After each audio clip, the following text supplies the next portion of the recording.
Buenas tardes. Dios le bendiga de manera muy especial. Siempre creo que es una enorme bendición poder saludar, bendecir y hablar a esa humanidad hermosa que el Dios eterno ha creado, pero que la ha creado con propósito para que le sirva, para que le agrade y para que honre su nombre. Yo soy el pastor Fernando Metivier. Este momento, conversar un poco con usted acerca de un tema llamado instrumento de guerra. ¿Qué es un instrumento de guerra? Porque nosotros conocemos como instrumento hierros de la casa, un martillo, una plana, cosas semejantes, cosas parecidas. Entonces, pero hay otro tipo de utensilios que se usan en la casa como instrumento. Ahora, yo quiero hablar de los instrumentos de guerra que Pablo en realidad habló a la iglesia. Pablo habló a la iglesia de Éfeso y le habló en verdad para que ellos estén muy al tanto de que la vida cristiana no es una vida tan simple en el sentido de que usted entró a la vida cristiana, ya no va a tener pruebas, ya no va a tener sufrimiento, ya usted no va a tener lucha. No, no, esa no es la vida, ese no es el evangelio que Cristo enseñó. El evangelio que Cristo vino aquí a establecer es un evangelio fuerte, es un evangelio que es el único instrumento o elemento que puede cambiar al ser humano, que puede transformar al ser humano, que puede garantizarle al ser humano vivir en la presencia de Dios por la eternidad. Ahora, ese evangelio nos dice que muchas veces hay situaciones que hay que vencer, hay situaciones que hay que enfrentar, hay situaciones que usted tendrá que ponerle carácter para usted poder salir victorioso.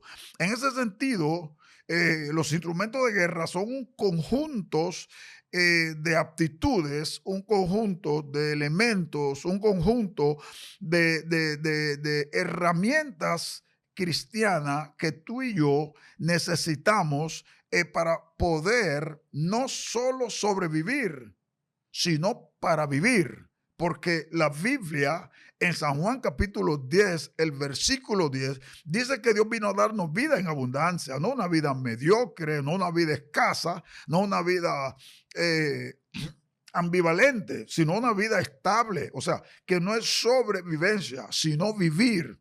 Vivir en abundancia, con alegría, una vida que te permite a ti transicionar a otra vida, que te permite a ti realmente cambiarle la panorámica cristiana a alguien, porque lo que hay en ti tú lo puedes transmitir. Y si en realidad tú tienes una vida regañadiente, una vida quejona, una vida siempre de blandengue, entonces fíjate, es lo mismo que tú vas a transmitir. Pero yo estoy hablando de instrumentos de guerra, es para que tú vivas una vida estable, una vida amena, una vida confiable, como dice Pablo, estando siempre gozoso, y esto te va a ayudar. El primer elemento aquí que yo presento es la unidad, y te voy a dejar por cada una de ellas citas bíblicas que tú puedas estar convencido que lo que tú estás diciendo y está oyendo está basamentado en el libro sagrado. Por ejemplo, en la unidad, tú sabes lo que dice la Biblia. Cuando te vas al capítulo 17 de San Juan, versículo 21, la Biblia nos manda a nosotros a mantenerlo unido, porque una casa dividida jamás puede prosperar. Entonces, primer instrumento de guerra para la iglesia, para los santos, es la unidad, porque si la iglesia no está unida, no puede tener la victoria. El segundo puntito es la señal. La señal. Este está en 1 Corintios 12, 4 al 11. La señal. La gente muchas veces no te va a escuchar por lo que tú dices, pero la gente te va a escuchar por lo que tú haces. Cuando la gente ve que hay milagros, que Dios te use milagros, que Dios te usa en profecía, que Dios te use sanidades, entonces la gente dice, yo quiero, este hombre yo lo sigo no por lo que dice, sino por lo que hace, lo que Dios hace a través de él. Entonces, debemos entender que este puntito es interesante, las señales. El puntito número 3, servicio. Y te dejo Mateo 20:28 y Filipenses 2:7. Nosotros fuimos llamados a servir y en un momento Cristo le preguntó, y yo quiero decirte que este tema es un tema que lleva horas para desarrollarlo, porque la iglesia tiene que volver al servicio. Cristo habla del servicio y la sociedad dice que el que no sirve para servir tampoco sirve para vivir. Eso la gente lo toma light. No, pero Cristo sirvió. Y Él nos enseñó que sirviéramos, que sirvamos a los demás. Entonces, el servicio es una herramienta poderosa en la guerra. De hecho, que en la guerra bélica hay quienes están peleando y hay quienes van atrás recogiendo los que están afectados. O sea, dan un servicio también. El puntito 4, acto de fe. Acto de fe. Poderoso el nombre del Señor. La Biblia dice que sin fe es imposible agradar a Dios. Entonces, tú y yo que queremos agradar a Dios, tú y yo que queremos hacer la voluntad de Dios, tenemos que buscar los antídotos, tenemos que buscar la sustancia, aquellas cosas que va a producir en nosotros crecimiento, que va a producir en nosotros fe, que para nosotros nada sea imposible porque tenemos una fe viva, una fe radical, una fe que nos hace ver, como dijo Cristo, que todo es posible al que cree. Poderoso el nombre del Señor. Pablo también lo creyó, por eso dice, todo lo puedo en Cristo que me fortalece. Acto de fe. Ahí te dejo Hebreos 12:2. Hay otro puntito que es la alabanza.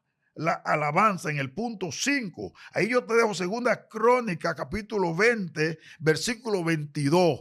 Una alabanza poderosa. Cambia el ambiente, transiciona la temperatura, una alabanza que salga de adentro, alguien que no canta para exhibición, sino que canta para transición, para bendecir, para transformar, para edificar y sobre todo para agradar al Dios que le dio esa hermosa voz. Así que, perdón, cuando tú analizas esas citas que yo te dejé, tú vas a ver que el pueblo de Dios iba a la guerra, y cuando ellos entendían especialmente que las cosas no eran tan visibles a su favor o favorable para ellos no iban a la guerra, ellos metían a Dios al campamento primero. Padre, esta guerra no es nuestra, es tuya, y por ende nosotros te estamos metiendo al campamento, porque donde tú estás hay garantía segura, hay victoria segura. Entonces yo te estoy dejando ahí esta cita, Segunda Crónica, capítulo 20, versículo 22, y también te dejo a Hebreos 16, 23 al 26.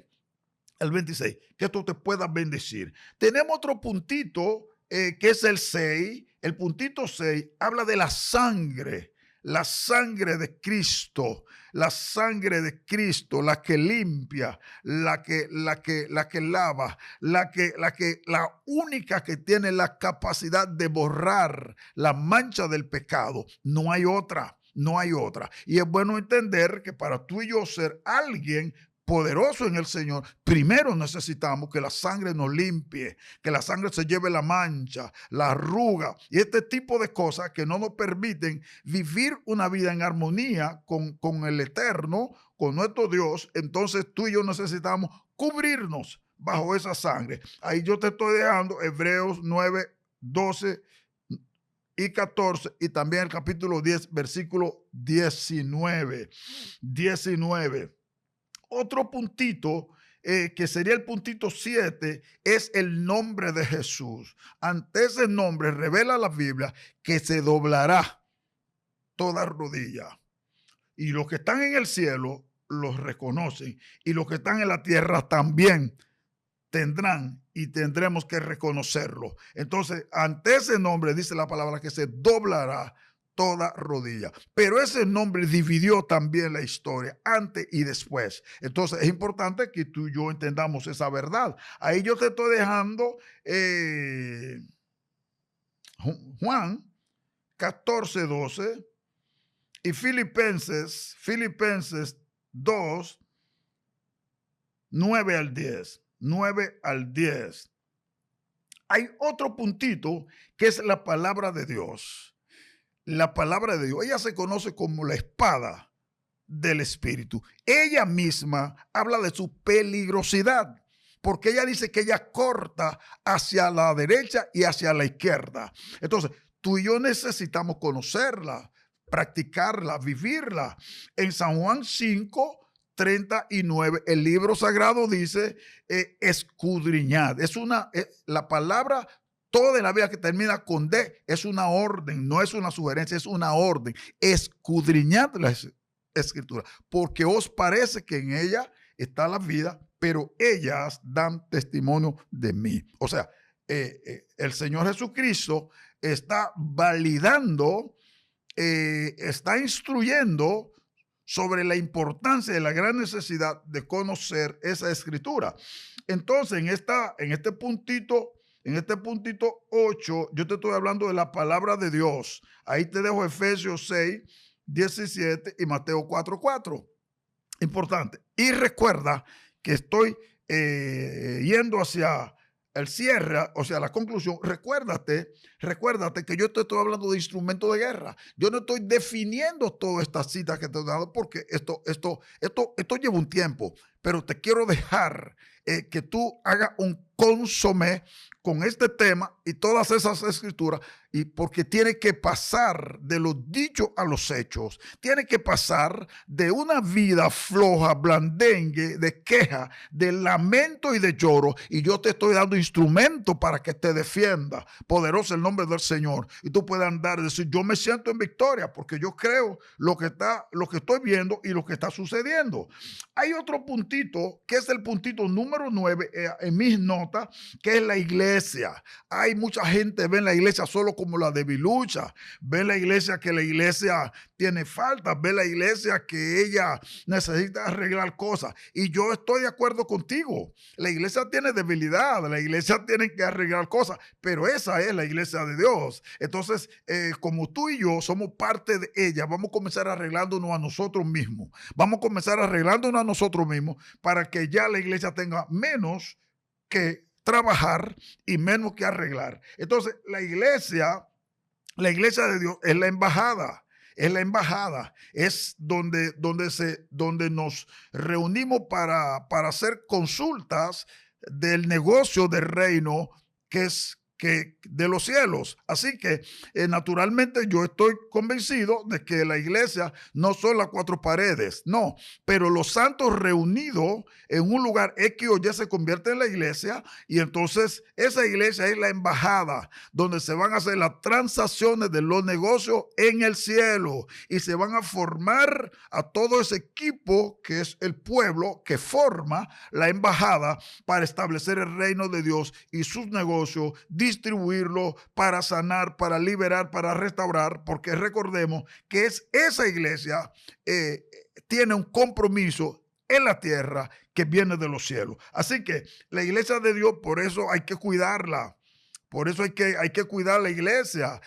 Yo le digo a mis amigos, a la comunidad donde ministro, donde vivo, mira, tú no estás obligado a ser evangélico si tú no quieres, pero no critique la iglesia, no te metas contra la iglesia, porque es esa iglesia la que está limpiando el ambiente donde tú vives para que los demonios no te maten, para que la enfermedad no te destruya, y que cuando ya los médicos dicen que no hay nada que hacer, viene un hijo de Dios y dice, así dice el Señor, y te suelta una palabra que viene de los cielos, y pasó por ese hombre o esa mujer, y ahora hay milagro, ahora hay vida nueva, ahora hay vida restaurada. Así que esa iglesia nosotros debemos tomarla en cuenta. Ahí yo te estoy dejando el capítulo 16 de Mateo, el versículo 18. También 1 Corintios 5, 6 y 6, 5. y 6:5.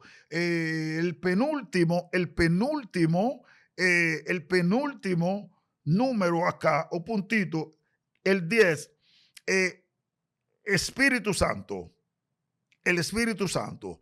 Usted y yo sabemos que el Espíritu Santo, nosotros no podemos tener un ministerio próspero, duradero, estable, con fluidez o influencia, si en realidad no incluimos al Espíritu Santo. Jesús oró al Padre por el Espíritu Santo porque la iglesia lo necesitaba. Y note ustedes, le digo, vayan y esperen en Jerusalén, no se muevan de ahí hasta que venga el Espíritu Santo. Así que ya tú sabes que a los minutos, a los 10 días de Cristo hacer esa petición e irse al cielo, el Espíritu Santo descendió. Los 120 que estuvieron ahí fueron bautizados, así que en tu programa no dejes fuera el Espíritu Santo. Tú y yo lo necesitamos. El apóstol Pablo habló acerca de ese Espíritu Santo, que tú y yo lo necesitamos. No lo dejes fuera. Inclúyelo en tu programa. Móntalo a tu carro contigo. Llévalo a la oficina contigo. Llévalo a la calle contigo.